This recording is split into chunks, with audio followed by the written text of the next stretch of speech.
Hey guys, it's me, Jackie, again.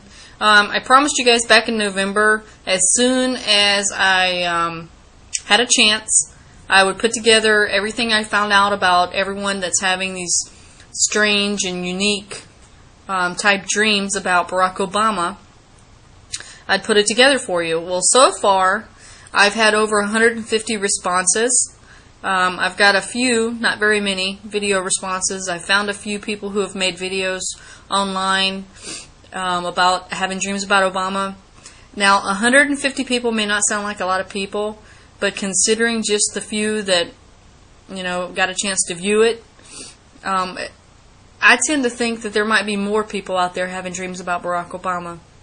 And if people are dreaming on a mass scale about Barack Obama, it would tend to make me think that there's something going on. So, well, here you go. There's a few clips following this, and hope you enjoy it. And if you've got anything to add, just leave a comment. Have a good one. So, this dream about Obama was, I was in his office. I was in some kind of a building with a lot of people inside it. There were a lot of people in this meeting. I'm not exactly sure what the event was or what was going on, but I was standing right in front of his desk, and I was there to protest, just kind of, telling him, I don't like what you're doing. I think what you're doing is wrong. And that was pretty much the gist of the conversation. He didn't agree with me, but he was polite and thanked me and shook my hand, and I left. I've never had a dream like this before, of me talking to the President of the United States. So this is really weird for me, and I have no idea what it means.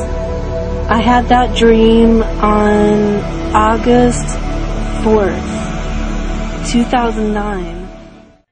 It started off with me with a woman in a conference room, and there was a big, huge crowd of people, and I was embracing this woman. I don't even know who she was, because I am single, so I have no idea who it was. But anyway,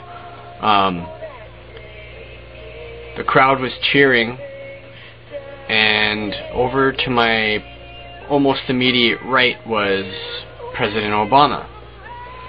And I looked over at him, and he was teary-eyed as the crowd was cheering.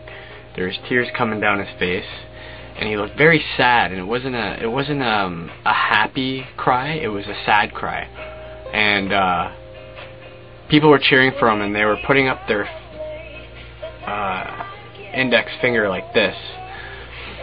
And the girl that I was with, she was cheering for him too, but I wasn't. And she kind of like nudged me and tried to get me to cheer as well. So I was like, alright, alright. So I put my hand out like this, and I started doing this. And Obama gets up in front of the crowd, and behind him is maybe like a 60-inch high-definition television. And behind him, as he was making his speech, I can't even remember what it was about. My dreams aren't very audible, they're more visual, and very visual.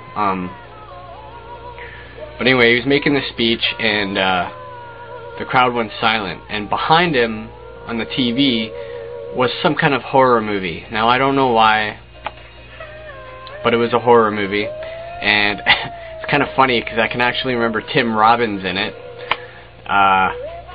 I saw Tim Robbins doing something on the movie in the background, and all of a sudden on the movie there was like these fleshy bits, and it was like, it looked like intestinal tract, and the crowd was like looking at it, and they were like, what is going on? And Obama's still making a speech at this time, and chanting, the crowd's still chanting, and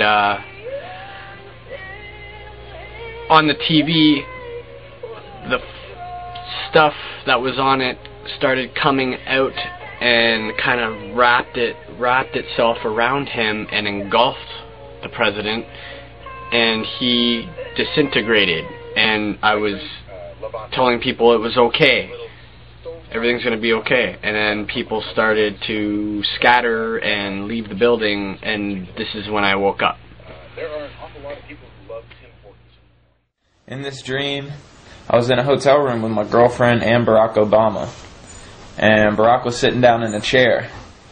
And he said he needed us to go get something from the front desk. So we go down into the lobby, go to the front desk, ask for whatever it is we're picking up. And they come with a big cauldron and they set it on the front desk. We take the cauldron and take it back up to the room, like a witch's cauldron. Oh, it was big. And we set it down in the hotel room next to the door. And I look over, and Barack is sitting in a chair. I look back, and I see all these dried up, withered leaves all on the ground around the cauldron. And in your dreams, sometimes you just know things. In this instance, I knew that those leaves were in danger and that it was very important to get them off the ground so that Barack wouldn't throw them into the cauldron. However, I knew that I couldn't do this in front of Barack while he was sitting there watching me. So he left. He went out of the room, and then real quick, I swept them all up, and Beth helped me. We swept them all up into a trash bag using a broom. Swept up all the leaves, and then I looked back at the ground, and there were no leaves on the ground anymore. Barack Obama came back in. He looked around, he saw there were no leaves on the ground, and I could tell he was upset. He was upset that all the leaves had been swept up. Now, what happened next was strange. I said, Obama, what is the cauldron for? And he said, it's just for decoration. And that was the end of the dream. A global health care consultant expressed her sense of Obama inadequacy in a dream. Quote, I dreamed I was an Obama girl. I had a chance to be in the same room with him for the first time. There were dark velvet chairs, and he was standing there with all this dark and mist around him, his lips so purple and sensuous, as if to be otherworldly. I moved gently toward him, and then I said the wrong thing. Obama tamped it down like some vapor that didn't register. He wasn't even flattered. End quote. I launched an email inquiry and learned that they were. Many women, not surprisingly, were dreaming about sex with the president. In these dreams, women replaced Michelle with greater or lesser guilt. In the case of a 62-year-old North Florida woman, whose dream was reported to me by her daughter, found a completely above-board solution. Quote, Michelle had divorced Barack because Barack had become too much of a star. He then married my mother, who was oh so proud to be the First Lady. End quote. There was a dream sent to me from a woman from Minneapolis about buying Barack the perfect sandwich. Were people, I wondered, being possessed by our new first family?